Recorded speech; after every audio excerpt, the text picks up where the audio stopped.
ఇర్మీయా గ్రంథం 3:22 ఈ విధంగా సెలవిస్తుంది, భ్రష్టులైన బిడ్డలారా తిరిగి రండి, మీ అవిశ్వాసమును నేను బాగు చేసేదను.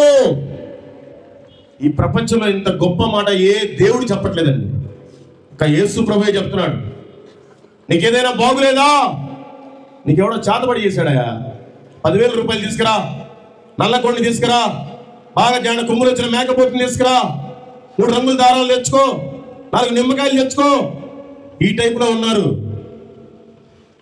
నీకు పిల్లలు పుట్టట్లేదా? అయితే ఒకసారి నాతో అనుభవించు. ఈ టైపులో కూడా ఉన్నారు. ఓహో తెచ్చావా? అయితే ఆగు, నెమలికల పైన నెత్తి మీద జల్లుతారు ఇంకంతే. కానీ దేవుడు అలా కాదు. మీరు భ్రష్టు పట్టారంట, అయినా కూడా ఆయన బిడ్డలారానే పిలుస్తున్నాడు.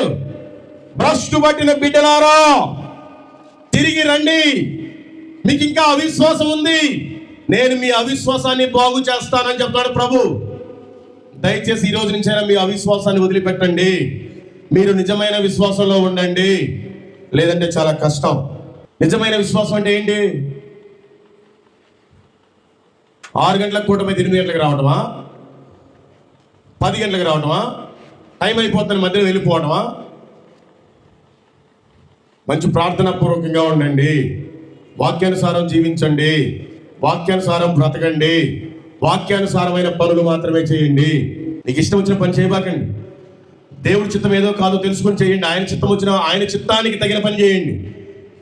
మీ చిత్తానికి తగిన పని చేసుకుంటే నాలాగే మీరు నష్టపోతారు, ఉన్నది మొత్తం కోల్పోతారు. ఈ రోజున క్రైస్తవులే చేయరాని పనులని చేస్తున్నారు. వడ్డీలకి డబ్బులే ఇవ్వకూడదు అంటే వడ్డీలకే ఇచ్చి బ్రతికే వాళ్ళు చాలా మంది ఉన్నారు. వాక్యం ఈ విధంగా సెలవిస్తుంది. యెహెజ్కేలు గ్రంథము 18:13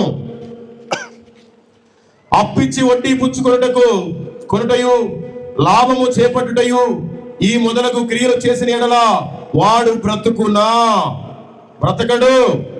ఈ హేయ క్రియలన్నీ చేసిన గనుక అవశ్యముగా వానికి మరణ శిక్ష విధింపబడును, వాడు తన ప్రాణమునకు తానే ఉత్తరవాది అగును.